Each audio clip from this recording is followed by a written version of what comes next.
അത്ഭുതങ്ങൾ എന്ന ഒരു വിഷയമാണ്, ശീർഷകമാണ് ഇവിടെ ചർച്ച ചെയ്യപ്പെടാനിരിക്കുന്നത്.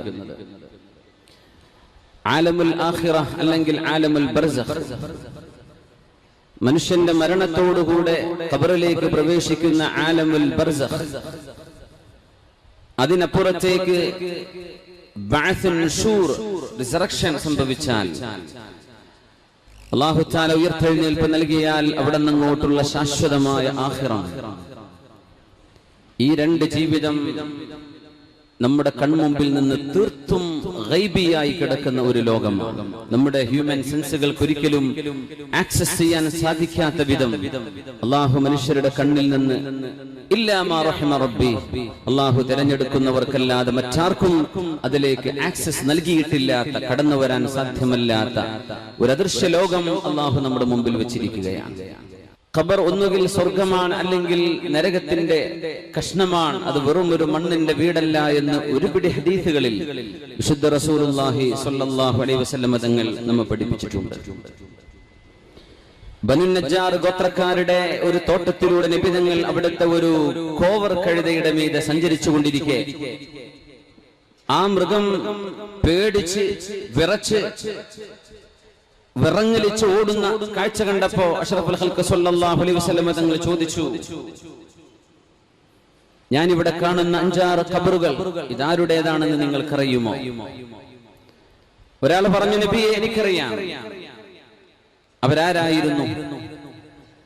അവർ ശിർക്കിലായി മരിച്ചുപോയ ആളുകളാണ്, ബഹുദൈവ ആരാധനയിൽ മരിച്ചുപോയ ആളുകളാണ്. ഇന്ന ഹാദിഹിൽ ഉമ്മ തുബ്തലാ ഫീ ഖുബൂരിഹാ, ഈ ഉമ്മത്തിന് ഖബറിൽ പരീക്ഷണമുണ്ടെന്ന് വിശുദ്ധ റസൂലുള്ളാഹി സ്വല്ലല്ലാഹു അലൈഹി വസല്ലം.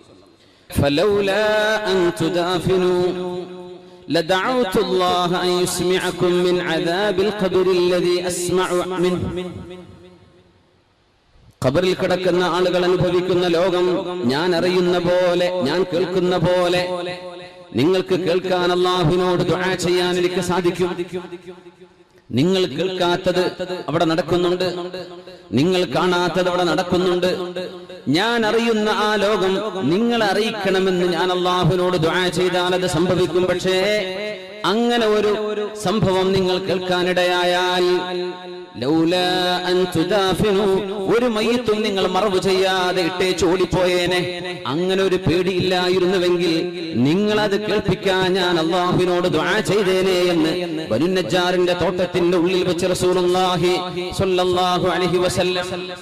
ആ ലോകം നമ്മുടെ സെൻസുകൾക്ക് അതീതമാണ്, കണ്ണുകൊണ്ട് കാണാൻ സാധ്യമല്ലാത്ത, എന്നാൽ നാവുകൊണ്ടൊരു കളവ് പോലും പറയാതെ അല്ലാഹു തആല എന്താണോ ആ റസൂലിന് ദിവ്യബോധനം നൽകിക്കൊണ്ടിരുന്നത് അത് മാത്രം ലോകത്തിന് പഠിപ്പിച്ചു കൊടുത്ത മുത്ത് റസൂലുള്ളാഹി സ്വല്ലല്ലാഹു അലൈഹി വസല്ലം തങ്ങൾ ആ വിഷയ സംബന്ധിയായി നമ്മെ പഠിപ്പിച്ചില്ലായിരുന്നുവെങ്കിൽ നമുക്ക് ഒരു നിലക്കും അറിയാൻ പാടില്ലാത്തൊരു അദൃശ്യ ലോകത്തിന്റെ മഹാ അനുഭവങ്ങൾ ഒരു മുഅ്മിനും ഒരു അവിശ്വാസിയും അനുഭവിക്കുന്ന അനുഭവങ്ങൾ എന്തൊക്കെയെന്ന് അക്കമിട്ട് നൂറുകണക്കിന് ഹദീസുകളിൽ റസൂലുള്ളാഹി സ്വല്ലല്ലാഹു അലൈഹി വസല്ലം തങ്ങൾ പഠിപ്പിച്ചു തന്നുകൊണ്ടിരിക്കുന്നുണ്ട്.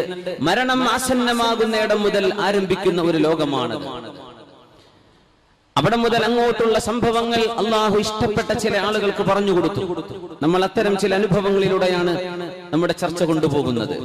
അത് കേട്ടവരുണ്ട്, കണ്ടവരുണ്ട്. ഒരുപാട് ആളുകൾ കാണാത്തവരാണ്, ഒരുപാട് ആളുകൾ കേൾക്കാത്തവരാണ്. പക്ഷെ അല്ലാഹു ഇഷ്ടപ്പെട്ട ആളുകൾക്ക്